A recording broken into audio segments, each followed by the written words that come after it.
नमस्कार मित्रांनो, मी पंकज तुमचं पुन्हा एकदा स्वागत करतो आणि आज आपण आलो आहोत अमित उपहारगृह म्हणजेच अमित मिसळ आणि हे दोन्ही आउटलेट एकाच याचे आहेत, एकच ब्रँडचे आहेत. तर आपण इकडे आलेलो आहोत खास म्हणजे आज उपवासाचे काय पदार्थ इकडे त्यांच्याकडे भेटतात ते बघूया. तर आपण दोन गोष्टी घेतलेल्या आहेत इकडे.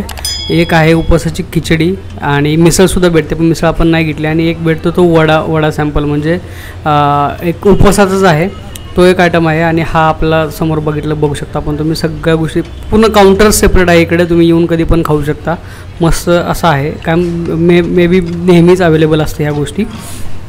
आणि दुसरी गोष्ट आहे इकडे तुम्ही बटाट्याची चटणी आहे बघितलं असेल आणि खिचडी टाकली त्यांनी त्याच्यामध्ये. त्याचबरोबर मस्त असा रस्सा आणि हे सगळ्या गोष्टी टाकलेल्या आहेत. जर मिसळमध्ये बघितलं तर मिसळमध्ये अजून 4-5 गोष्टी तुम्हाला ॲडिशनल भेटतील याच्यामध्ये. पण मी तुम्हाला रेकमेंड करेल की तुम्ही इकडे एकदा या आणि एकदा तुम्ही ट्राय करा आणि सांगा की इकडे कसं भेटलं. तुम्ही चॅनलवर जर नवीन असाल तर चॅनलला सबस्क्राईब करा, व्हिडिओला लाईक करा आणि हे व्हिडिओ तुमच्या मित्रांबरोबर शेअर करायला अजिबात विसरू नका.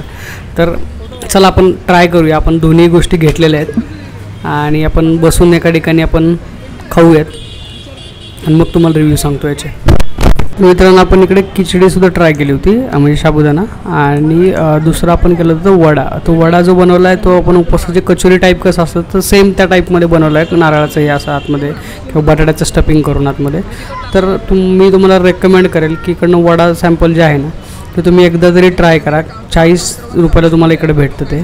पण एक नंबर बेस्ट आणि बेस्ट टेस्ट आहे जी आपण आजपर्यंत म्हणजे वेगळं पुण्यामध्ये तुम्हाला काहीतरी भेटेल खायला.